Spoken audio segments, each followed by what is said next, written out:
passe-partout, on s'en va pour faire les fous, venez avec nous. On peut vous emmener aussi, il y aura Tico et ses amis, et c'est parti. Au plus profond de la mer, au centre de la terre, on va vous emmener plus loin. Voir les grottes et les poissons, voir ce qu'il y a au fond de l'horizon. Au plus profond de la mer, au centre de la terre, on va vous emmener, c'est clair. Voir la profondeur des mers, le centre de la terre.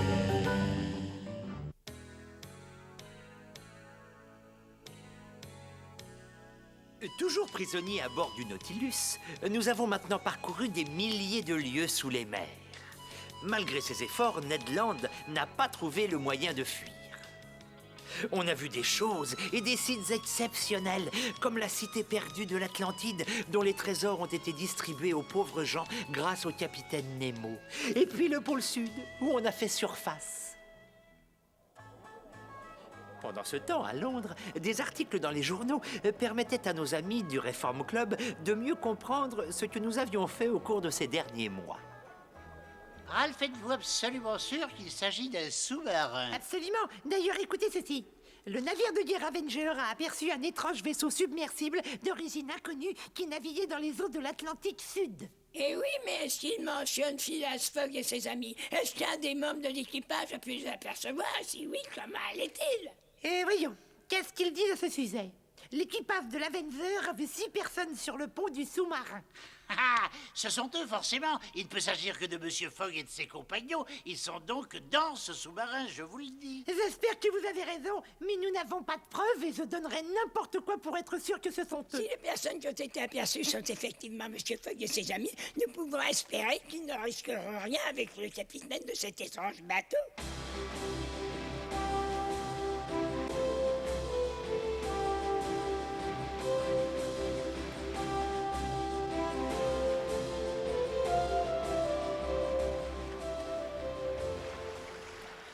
Oh, il fait terriblement froid. Je suis transie jusqu'à la moelle. C'est normal qu'il fasse froid, ma chérie. Nous sommes à l'endroit le plus froid du globe. Ici, c'est le pôle Sud. Peut-être pas le plus froid, mais l'un des plus froids, et nos amis n'ont vraiment pas l'air de s'en préoccuper. Vous allez voir, Tico est le pêcheur le plus doué de la terre entière et il va prendre un poisson tellement énorme qu'il fera ressembler les vôtres à des petites sardines. Regardez, je crois que j'ai pris quelque chose. Oui, ça a mordu. Tico, sans vouloir rivaliser avec toi, je crois que moi aussi j'ai attrapé quelque chose. Eh ben moi, ça doit pas être mon jour. Ça fait 1 heure que je suis ici, j'ai même pas vu le moindre petit hareng. Ne t'inquiète pas, Ned, je partagerai mon poisson avec toi. Il sera assez gros pour qu'on en mange tous. Sapristi, on va faire un véritable festin ce soir avec ce qu'on va attraper, Tico et moi. On va avoir la plus belle table de poissons du monde. Attention, tire ta ligne en douceur. Si tu fais des mouvements brusques, il va t'échapper. Attention.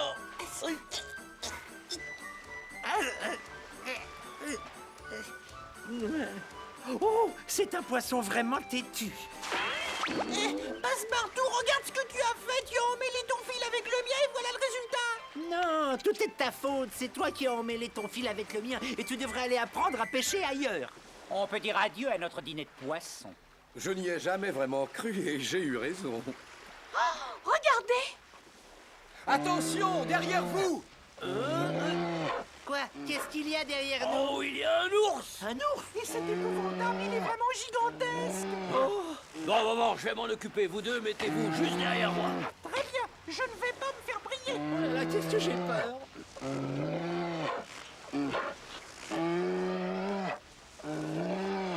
Oh, écoute, gros nounours, tu veux pas t'amuser un petit peu avec ça? Tiens. Dépêchez-vous. Allez, hop. Oh là. Heureusement, vous êtes sains et saufs tous les trois.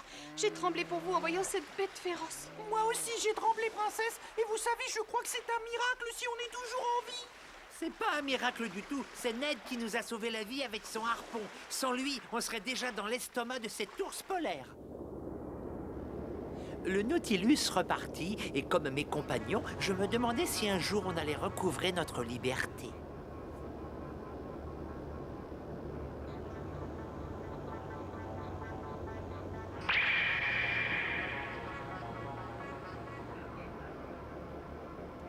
Comme c'est curieux, capitaine, c'est la première fois que je vois pareille formation de falaise.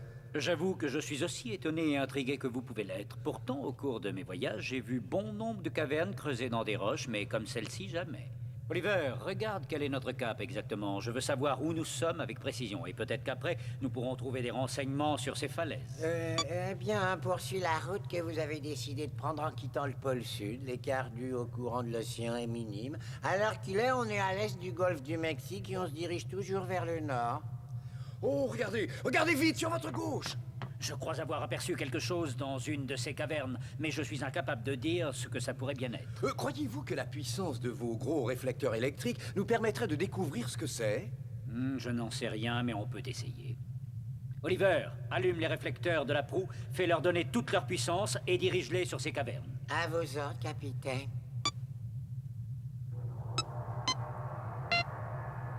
Ça y est, ils éclairent autant qu'ils le peuvent. Très bien, je te remercie. Oh, par exemple, j'ai du mal à en croire mes yeux.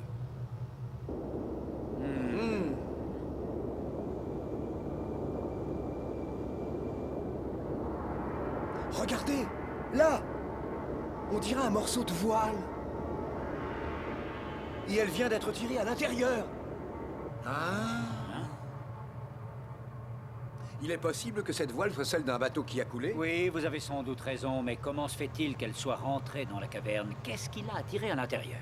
Pour l'instant, je l'ignore, mais je pense qu'on ne devrait pas tarder à le découvrir. Certainement, mais en attendant, je crois que nous devrions remonter pour voir où finit cette mystérieuse falaise. Oliver, fais remonter le Nautilus tout doucement. Oui, capitaine, à vos ordres. Préviens l'équipage qu'on remonte vers la surface et qu'il s'y prépare. Attention, on remonte vers la surface, tout le monde à son poste.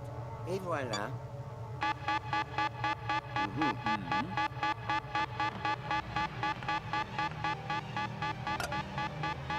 Comment voulez-vous qu'un génie comme moi travaille dans un vacarme pareil? Si ça continue, ça va me crever les deux d'un pan. On dirait qu'on va faire surface. Je me demande pourquoi. Quelle que soit la raison, j'espère que c'est pas très grave. Ces derniers temps, on a été obligés de livrer bataille sur bataille et je commence à en avoir assez. Vous devriez me laisser aller voir ce qui se passe. Comme ça, je pourrais me dégourdir les jambes et revenir avec une explication. Te dégourdir les jambes, Tu cherches toujours une bonne excuse pour pas faire ton travail. Oh, mais c'est une accusation terrible. Heureusement, elle ne m'atteint pas.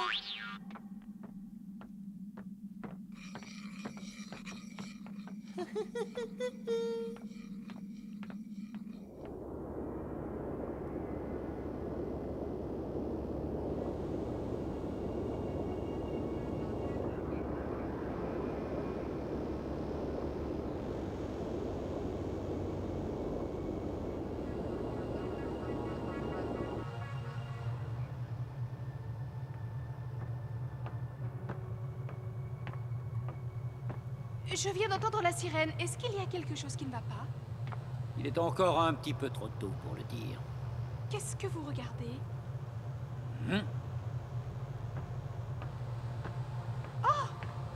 Eh oui, c'est une épave. Quelqu'un ou quelque chose a attaqué ce navire et l'a entraîné vers le fond. Pour faire couler un navire aussi puissant, il aura fallu que ce quelque chose soit très fort, non?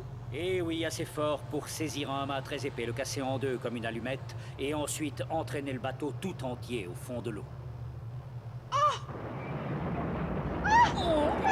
Essayez de vous cramponner! Princesse! Robbie! Ça va? Vous n'êtes pas blessé au moins? Non, mais j'aimerais savoir ce qui se passe. Oh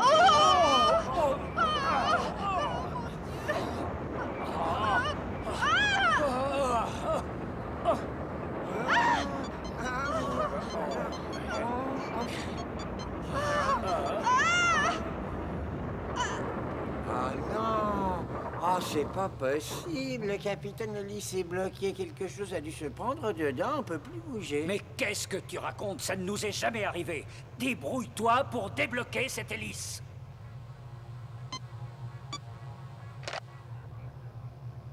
Moteur à pleine puissance. Oh,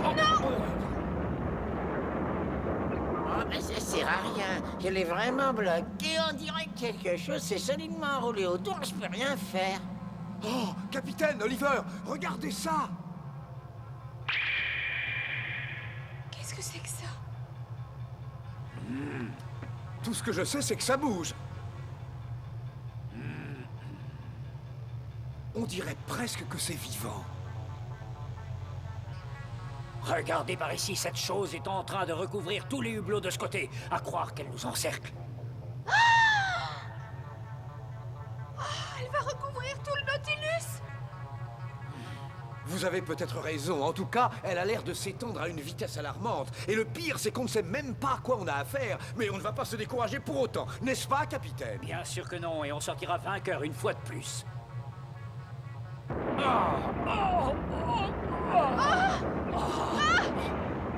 Phileas! Il faut absolument se dégager. Nous devons partir d'ici le plus vite possible et remonter à la surface. Laisse-moi, je vais prendre les commandes à ta place. À vos ordres, capitaine.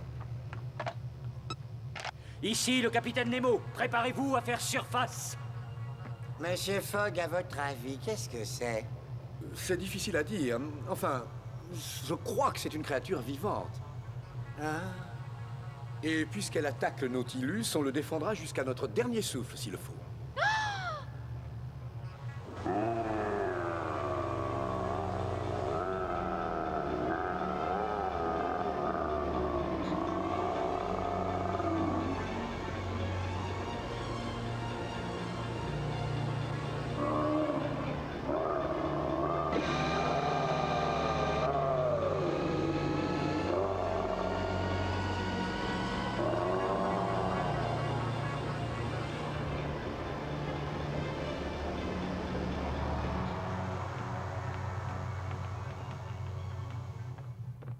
Très bien, messieurs. Maintenant que nous avons fait surface, nous allons passer à l'action.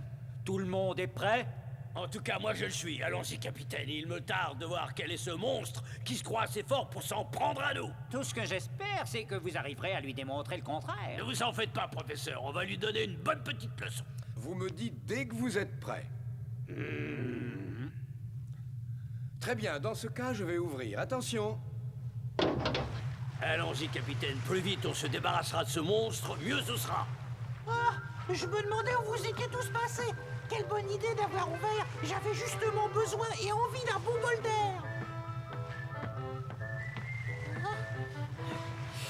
Tico, attends un peu. Tu ne peux pas sortir maintenant. Redescends. Oui, c'est vrai, Tico. Écoute ce que dit Monsieur Fogg. Redescends. C'est pas prudent d'aller là-haut. Qu'est-ce que vous racontez? Pourquoi c'est pas prudent? L'air frais n'a jamais fait de mal à personne. Tico, attention! Mais je dois faire attention à quoi? Franchement, je comprends pas pourquoi vous voulez m'empêcher de m'aérer. Oh, mais qu'est-ce que c'est que ça? C'est bien cette chose qui veut m'étouffer. Oh, finalement, j'ai changé d'avis. J'ai plus envie de sortir. Je préfère rester ici avec vous. Faites quelque chose, monsieur Fogg. Dites-lui de Oh, le lâcher. pauvre, mais qu'est-ce qui va lui arriver? Très bien. On a intérêt à réagir tout de suite et à trouver un moyen pour arracher Tico à ce monstre. Le mieux, c'est de suivre le plan que nous avions mis au point. Nous allons nous battre tous les deux contre ce monstre et nous délivrerons votre petit compagnon. On va montrer à cette ignoble créature qu'elle a tort de nous attaquer. Bonne chance, messieurs. Faites très attention, vous allez affronter un poulpe géant qui a la force d'une centaine d'hommes. C'est possible, mais nous sommes déterminés à en venir à bout. Un poulpe a des tentacules avec des ventouses très puissantes. Alors je vous en prie, restez en dehors de leur portée.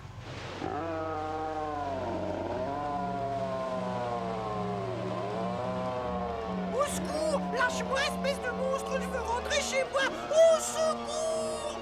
Mais pourquoi c'est moi qui suis prisonnier de ces tentacules? Pourquoi j'attire tous les problèmes? Je veux rentrer dans le sous-marin et retrouver mes amis! Je veux pas servir de goûter à cet horrible poulpe!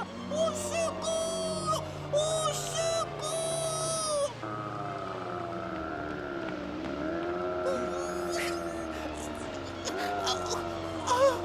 Ça y est, je le vois, capitaine. Regardez, il est là-haut. Oui, je l'ai vu aussi. Suis-moi, mon garçon. Nous allons le forcer à libérer Tico. Je veux descendre, aidez-moi, s'il vous plaît! Au secours! Ne t'inquiète t'inquiète pas, Tico, nous arrivons. Et quand on en aura fini avec ce monstre répugnant, il aura plus envie de t'étouffer. Alors tiens bon, on va t'aider, Tico. Dépêchez-vous, je vous en supplie. Je commence à avoir beaucoup de mal à respirer tellement il me serre.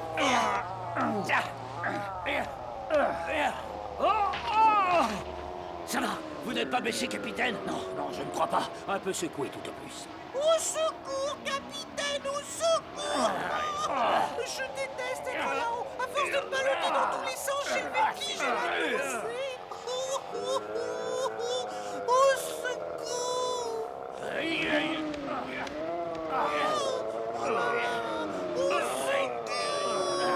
Mais tu vas me lâcher, le monstre!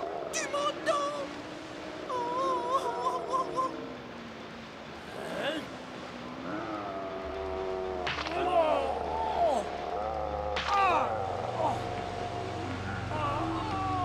Je vous en prie, dépêchez-vous de me libérer, je me sens vraiment pas bien et cette prison visqueuse me dégoûte.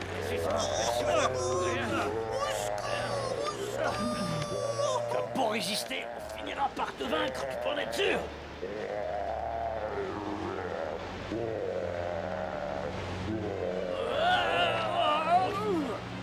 Je crains que leurs efforts ne servent à rien. Ce poulpe est beaucoup trop fort pour Ned et pour le capitaine. Ils n'arriveront jamais à le vaincre. Nous devons garder notre calme. Ned et le capitaine sont des hommes déterminés et très courageux. On doit leur faire confiance. Je regrette, mais c'est impossible de préparer le dîner avec tout ce roulis. Qu'est-ce qui se passe? Est-ce que ça va durer encore longtemps? Un poulpe géant a pris Tico dans un de ses tentacules et l'a enlevé. Ned et le capitaine sont montés sur le pont pour essayer de le délivrer. Oh, c'est affreux! Mon pauvre Tico! Il faut que j'aille à son secours! C'est hors de question. Tu ne peux vraiment rien faire pour aider Tico, crois-moi. Oh, mais c'est épouvantable de rester ici à attendre sagement, vous ne trouvez pas? Il y a peut-être quand même une chose à faire. On peut réfléchir ensemble et trouver une solution pour vaincre le poulpe. Dépêchez-vous! Je crois que je vais pas pouvoir supporter ça très longtemps! Oh non, non, son âge, qu'est-ce que je vais faire? Oh, si seulement je pouvais la rattraper! Oh, Ned, au secours! Oh, Ned! Oh, venez m'aider! Tu vas le lâcher, je t'ai dit de lâcher le capitaine! Tu as compris, oui! Oh, Ned! Et moi, tu m'oublies!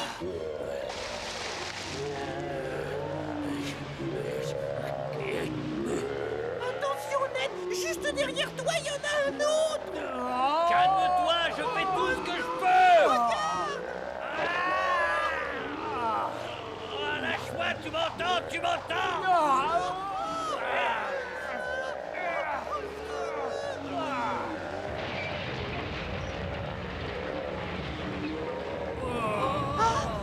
Phileas, mais qu'est-ce qu'on va devenir? Ces créatures ont l'air d'être invincibles.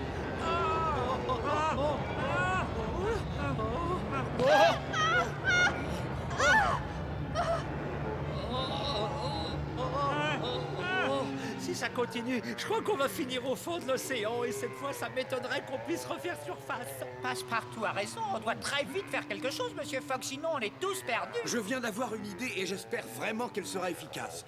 On peut toujours essayer. Professeur, pourriez-vous venir avec moi? Mais oui, certainement. Passepartout, toi tu restes ici et tu veilles sur la princesse Romy. Partez tranquille, vous savez que vous pouvez compter sur moi.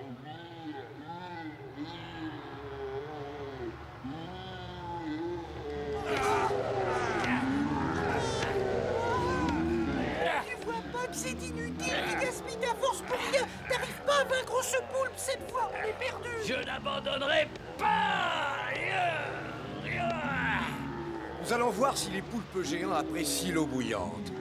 Monsieur Fogg, venez vite nous aider. Ce monstre est beaucoup trop fort pour nous. Nous n'arrivons pas à nous libérer. Ne paniquez pas, nous avons peut-être trouvé une solution.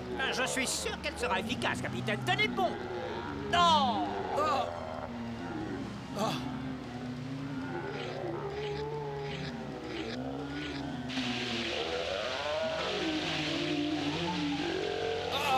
J'espère qu'on va y arriver.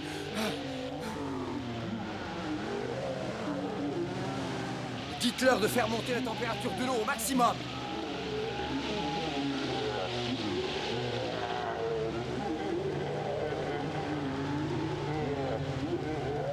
Et maintenant, sale monstre, tu vas goûter ce que ton ami n'a pas eu l'air d'apprécier. Monsieur Fogg, faites attention de bien viser. J'ai pas très envie d'être épouillanté comme un vulgaire homard.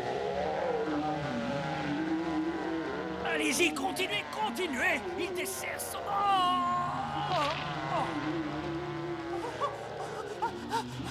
Hé, le poulpe, tu exagères. Tu pourrais faire les choses plus en douceur. Je suis pas en caoutchouc, je suis un être fragile.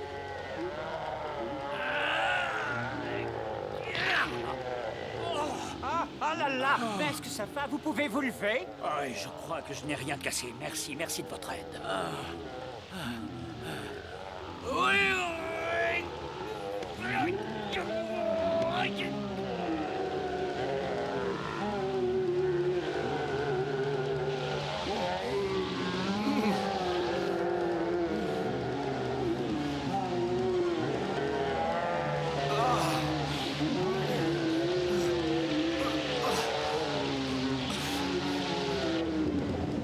Bravo, monsieur Fogg. Votre solution a été très efficace, regardez. Ils se sont sauvés vers les profondeurs. Je ne sais vraiment pas comment vous remercier. J'ai vraiment cru que je ne vivrais pas assez vieux pour raconter cette aventure. Une fois encore, vous m'avez sauvé la vie et je vous en suis très reconnaissant. Je vous en prie, je n'ai fait que mon devoir. À ma place, vous auriez fait exactement la même chose. Est-ce que tout va Très bien? cher, vous n'avez plus à vous inquiéter. C'est fini maintenant, tout va bien. Oh, pauvre Tico, j'espère que tu n'as pas eu trop peur au moins. Oh, mais pas du tout. Qu'est-ce que tu crois? C'était une partie de plaisir. On s'est amusé comme des fous. Passe-partout, attention, couche-toi par terre immédiatement. Oh, qu'est-ce qui se passe maintenant? Je t'ai dit de te coucher par terre.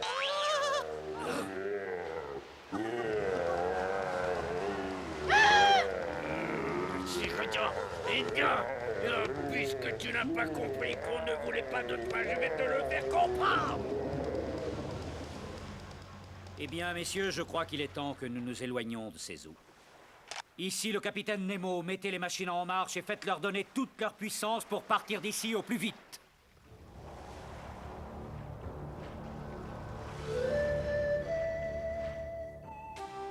La vie sur le Nautilus était toujours aussi dangereuse.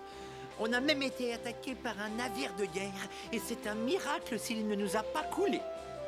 Le capitaine Nemo ne parlait toujours pas de nous rendre notre liberté et notre envie de la recouvrer grandissait. Mais la surveillance constante de l'équipage rendait notre évasion très difficile. Malgré tout, nous nous refusions à perdre espoir.